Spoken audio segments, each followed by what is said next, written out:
ध्यान एक ऐसी शक्ति है जो आपको अंदर से ऊर्जावान और हमेशा माइंड रिलैक्स फील करवाती है। लेकिन उसे समझना उतना आसान लगता है, लेकिन करना लेकिन क्या वही है इतना मुश्किल मेडिटेशन है। करने का सही तरीका? आसान भाषा में, ध्यान करने का नहीं, ध्यान हो जाने की प्रक्रिया है। इस ब्रह्मांड की शक्ति को अपने अंदर महसूस किया जा सकता है। ध्यान से अंदर की शक्ति और ऊर्जा को समझा जा सकता है। मेडिटेशन की शक्ति जब बढ़ती है तब वो दो हिस्सों में बढ़ जाती है, एक ध्यान और दूसरा समाधि मार्ग।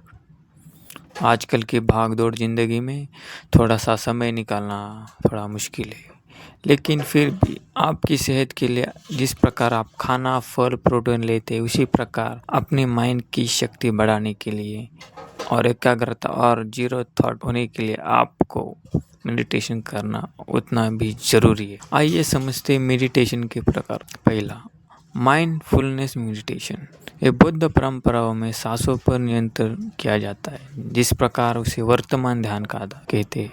स्पिरिचुअल मेडिटेशन, ये मंत्र जाप या किसी शक्ति से जोड़ने के लिए किया जाता है। फोकस मेडिटेशन, किसी वस्तु या ध्वनि या मोमबत्ती पर किया जाता है। प्रोग्रेसिव रिलैक्सेशन मेडिटेशन, बॉडी के विभिन्न हिस्सों को धीरे धीरे तनाव मुक्त किया जाता है। क्या है ध्यान करने का सही तरीका? ध्यान करने के लिए आपको किसी एक जगह को चुनना होगा। सही मुद्रा अपनाए, पद्मासन या सुखासन। जमीन और कुर्सी पे बैठ रीढ़ की हड्डी को सीधा रखे, जिस प्रकार भगवान शिव या गौतम बुद्ध अपने ध्यान अवस्था में होते, उसी प्रकार आंखें बंद करें और शरीर को पूरी तरह शांत करें। आप प्राणायाम भी करें। सांसों पर ध्यान केंद्रित करें।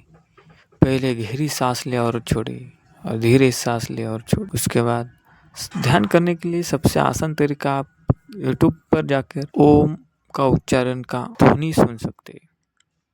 जिस प्रकार आपका मेडिटेशन है सबसे आसान हो सकता है। आपको क्या करना पड़ेगा, जब आप ओम की ध्वनि सुनेंगे तब आपको उसका बैकग्राउंड म्यूजिक पर ध्यान जाएगा, लेकिन आपको फिर से ध्यान ओम के उच्चारण पर लेके आना है। लेकिन फिर से आपका वो ध्यान उसी बैकग्राउंड म्यूजिक पर जाने लगेगा, लेकिन आपको फिर से फोकस करके आपको ओम के उच्चारण पर ही ध्यान लेना है। इस प्रकार आप मेडिटेशन कर सकते हैं।